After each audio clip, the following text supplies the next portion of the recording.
Sa gitna ng engrandeng handaan, sa harap ng mahabang mesa at ng mga bisitang nakabarong at gown, isang catering staff na nakasuot ng berdeng polo ang halos mabitawan ng mangkok ng sabaw. Nabuhusan siya, nadumihan ang sarili niyang uniforme at bahagyang pumitik ang sabaw sa pulang barong ng host ng gabi, isang kilalang negosyante at politiko. Saglit na katahimikan, tapos sumabog ang galit ng lalaki. Sinigawan niya ang staff sa harap ng lahat, tinuro-turo sa muka habang ang ibang bisitay napapasinghap at may ilang naglabas ng cellphone para mag-video. Akala ng lahat doon matatapos ang trabaho at reputasyon ng binatang iyon. Pero ilang sandali lang, isang boses ang umalingaw-ngaw mula sa stage. Boses ng pinakasikat na celebrity bisita ng gabi. At ang sinabi niya sa harap ng kamera, iyon ang tuluyang nagpaikot sa kwento. 3 oras bago ang eksenang yon, nakaupo si Jomar Reyes sa likod ng delivery van. Mahigpit na yakap ang maliit na baunan ng nanay niya. 24 anyos siya, working student, at pangatlong buwan niya bilang all-around staff sa maliit pero kilalang catering service ni Aling Mercy. Galing siyang probinsya, panganay sa 3 magkakapatid, at sa kanya nakaasa ang pagpapagamot ng nanay na may iniindang sakit sa puso. Sa bawat event, pinapaalala niya sa sarili, bawal magkamali, bawal mawala ang trabaho. Hoy, ikaw sa VIP section mamaya ha? Paalala ni Aling Mercy habang inaayos ang mga chafing dish sa loob niyong venue. Fundraising to ni Mr. Villanueva. Maraming mayayaman at may impluensya. Andyan pa daw yung sikat na artista na si Rafael Vergara. Isang mali lang, goodbye kontrata tayo. Kinabahan si Jomar. Narinig na niya ang pangalan na yun. Si Rafael Vergara, award-winning actor. Laging laman ng social media. Kilalang mabait sa fans. Pero hindi iyon ang kinakatakutan niya. Mas kinabahan siya sa pangalang Ricardo Villanueva, ang host ng gabi. May balita ng pagiging suplado at mahilig mangduro ng empleyado. Pero napapawi iyon ng kislap ng pera at kapangyarihan sa mata ng mga taong nakapaligid. Pagsapit ng gabi, napuno ang function hall ng ilaw at musika. May hanging amoy ng wine at roasted beef. Sa isang mesa sa gitna, nakaupo si Mr. Villanueva. Suot ang matingkad na pulang barong, nakangiti sa mga bisita habang may hawak na baso ng alak. Sa kabilang dulo naman, papasok pa lang si Rafael Vergara. Simple lang ang suot, pero agad na palingon ang mga tao. Nagpa-picture, nag-live sa kanilang mga phone. Si Jomar, nasa gilid lang, bitbit ang tray ng mga mangkok ng mainit na sabaw. Ramdam niya ang pawis sa palad kahit malamig ang aircon. Paulit-ulit sa isip ang bili ni Aling Mercy. Maingat, huwag magmadali. Respeto sa mga bisita, pero huwag kang magpapaapi. Hoy ikaw! Tinapiksa ng sabalikat ng isa pang waiter. Ikaw daw magsuserve ng sabaw kay Sir Ricardo. Ikaw daw ro ang pinakamagalang sa amin ni Ma'am Mercy. Parang biglang bumigat ang tray. Huminga ng malalim si Jomar. Kaya ko to. Bulong niya sa sarili. Habang papalapit siya sa VIP table, naririnig niya ang halakhakan ng grupo. May nagbibiruan tungkol sa presyo ng ticket ng fundraising, may nagsasabing, barya lang yan kay Congressman. Sa pagitan ng tawa, narinig niya ang boses ni Mr. Villanueva. Ang mahal ng binayaran ng mga tao, pero kung hindi maganda ang catering, last na to. Sabi nito, sabay tingin sa chafing dish na parang naghahanap ng mali. Dahan-dahan niyang inilapit ang mangkok ng sabaw. Sir, Ma'am, good evening po. Ito na po ang pumpkin soup. Sa sandaling iyon, mula sa likuran niya, ay may isang binata, pamangkin ni Villanueva, ang tumakbo papunta sa lamesa. Hawak ang cellphone, nagti-TikTok at live. Tito, picture naman tayo! Sigaw nito. Hindi niya namalayan na tinamaan ng siko ang gilid ng tray. Parang slow motion sa paningin ni Jomar ang nangyari. Gumalaw ang mangkok, tumalon ng sabaw sa labas, tumama sa dibdib niya at sa gilid ng barong ni Mr. Villanueva. Napaso ang balat niya, pero mas malakas ang tunog ng basong kumalabog sa lamesa at collective gasp ng mga tao. Sus Mariusip! Sigaw ng isa pang bisita. Napahinto si Jomar, nanlaki ang mata. Pasensya na po sir, hindi ko po sinasadya. Pero bago pa siya makapagsalita ng maayos, biglang tumayo si Ricardo Villanueva. Kumintab ang pulang barong na may bahid ng sabaw. Ano to? Sigaw niya. Kita ang ugat sa leeg. Tinuro niya si Jomar sa muka. Anong klaseng katanghan yan? Tumahimik ang buong hall. Ang banda napalitan ng tugtog ng impit na katahimikan. Sa likod, may ilang bisitang nakapagbukas ng kamera ng cellphone, nakafocus sa mag-ama at sa basang uniforme ni Jomar. Sir, nadali lang po ng musiko ng pamangkin nyo, hindi ko po... Nahihiyang paliwanag ni Jomar, nanginginig ang boses. Huwag mo akong sinisisi sa iba, singhal ni Villanueva. Kayo na nga lang ang dapat na mas mahingat. Tingnan mo tong barong ko, magkano to, ha? Napayuko si Jomar. Ramdam ang init ng sabaw sa balat at mas mainit na tingin ng mga taong nakapaligid. Parang nandiliit siya sa sahig. Sa gilid ng paningin niya, kita niyang namutla si Aling Mercy. Halos mapaiyak. Mercy!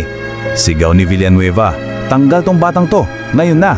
At ikaw, dagdag niya, muling tinuturo si Jomar. Babayaran mo tong barong ko. Kahit 1 taon kang magbanat ng buto, hindi ka makakabayad. Pero sisiguruhin kong hindi ka na makakatrabaho sa catering sa buong syudad na to.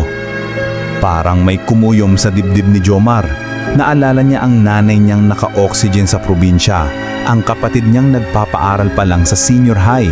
Kung ma-blacklist siya, tapos na ang lahat. Wala siyang ibang kakayahan kundi ang magtrabaho sa ganitong klaseng event.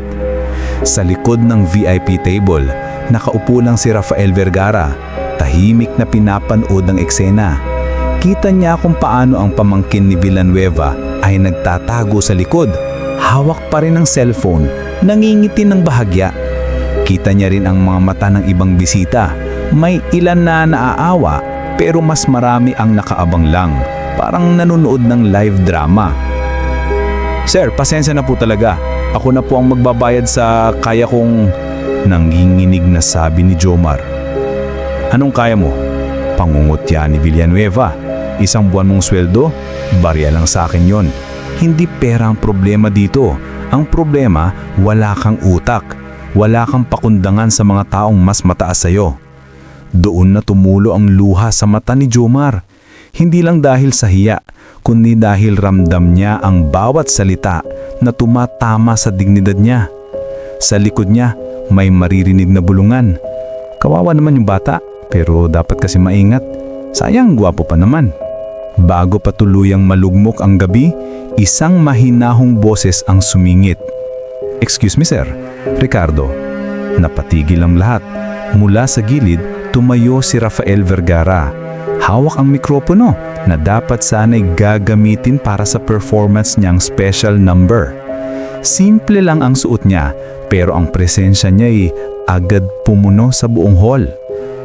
Pwede po bang magsalita sandali? Tanong ni Rafael.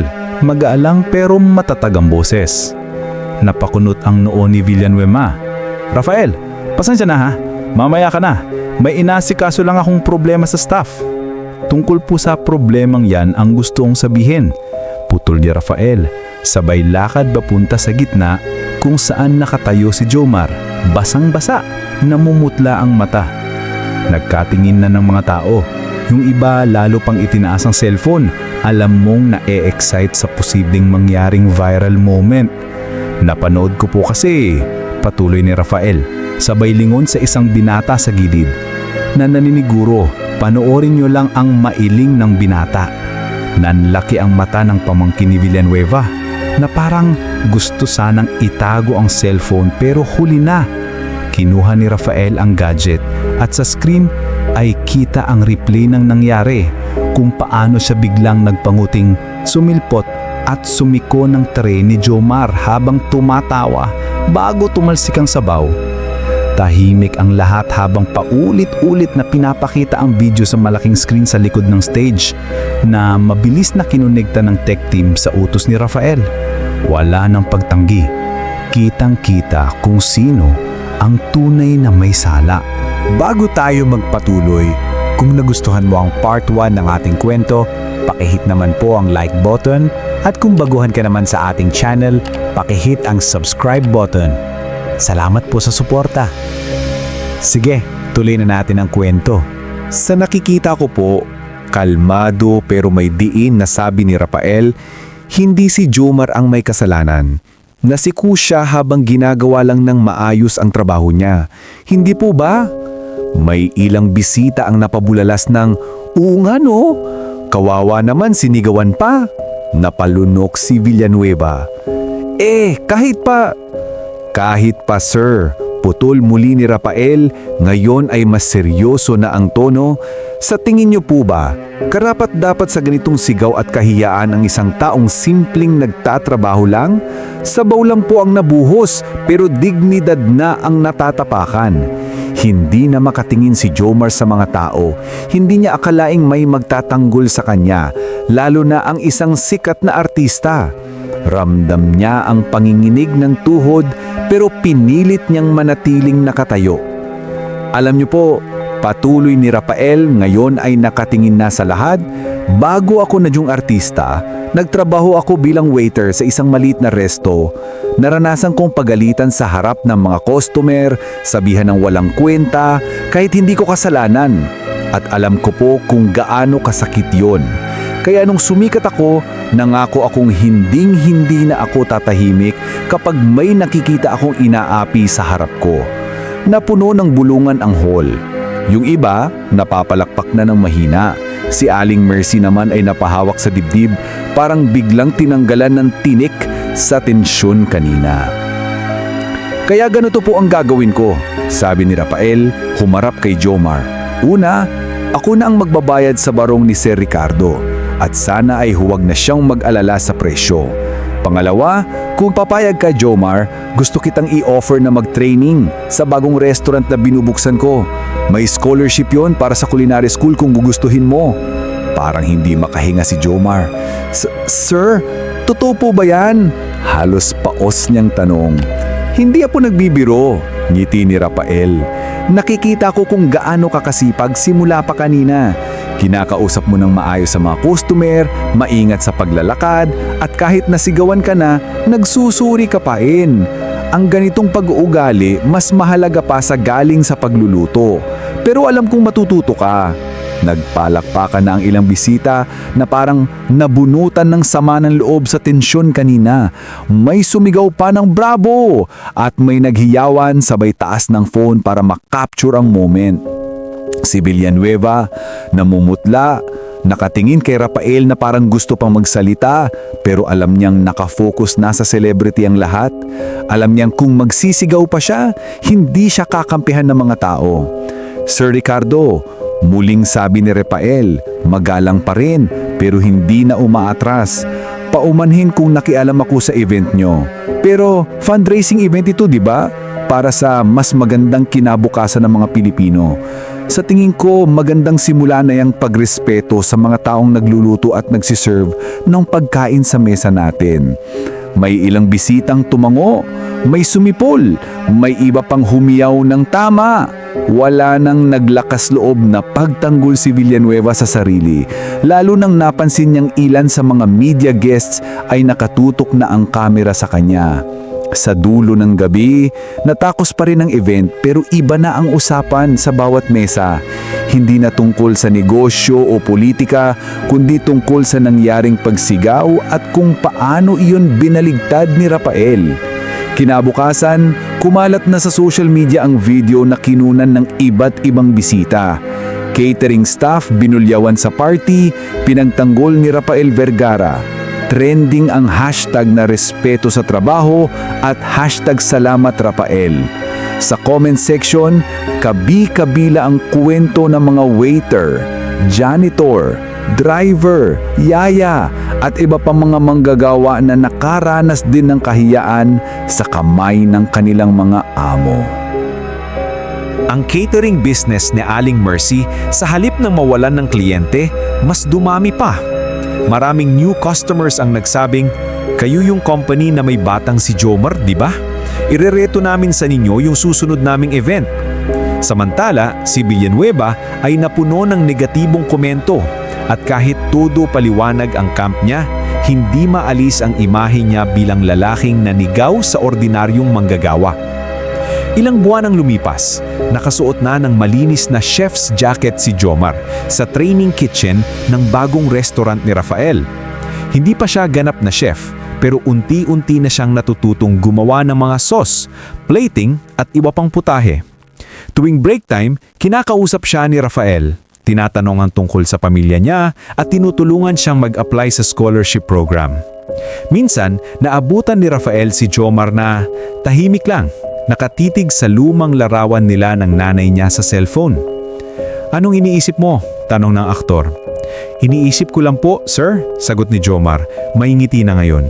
"Kung hindi nahulog yung sabaw na yon, baka hanggang ngayon, takot pa rin akong tumingin sa salamin. Baka hindi ko naisip na may karapatan din pala akong igalang." Umiling si Rafael. "Minsan, kailangan talaga nating mabuhusan ng sabaw para may magising," biro niya. "Pero tandaan mo, Jomar, kahit walang sabaw, may halaga ka na. Huwag mong hihintayin ang iwa para sabihin yan sa'yo." Habang lumalakad siya pabalik sa kusina, ngumiti si Jomar. Naalala niya ang araw na yon sa party. Ang sigaw, ang hiya, ang mga kamerang nakatutok. Pero higit sa lahat, naalala niya ang boses na pumagitna sa lahat at nagsabing, "Sapat na." Mula sa pagiging catering staff na halos mawalan ng trabaho, naging simbolo siya ng maraming manggagawang matagal nang hindi napapainggan. Salamat sa pagsama natin sa kwento ni Jomar, ang catering staff na nabuhusan ng sabaw at halos lamunin ng hiya, pero dahil sa tapang at malasakit ng isang taong may boses, natutunan niyang ipagtanggol ang sarili at ang dignidad ng lahat ng manggagawa. Nagtuturo sa atin ng kwentong ito na sa bawat event, sa bawat handaan, hindi lang pagkain ang dapat pinapahalagahan, kundi pati ang mga kamay na naghahain nito. Walang maliit na trabaho kapag buong puso ang ibinibigay. Kung ang kwentong ito ay nagbigay sa iyo ng inspirasyon o nakaalala sa iyo ng taong patuloy na nagsusumika para sa pamilya, huwag kalimutang i-like at i-share ito sa inyong pamilya at mga kaibigan. Ipagkalat natin ang mensahe ng respeto at pagkakapantay-pantay sa lahat ng uri ng trabaho.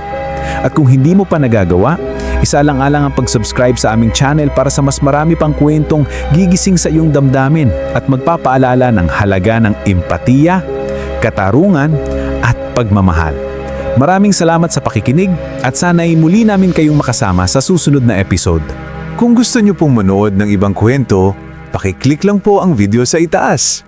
See you there!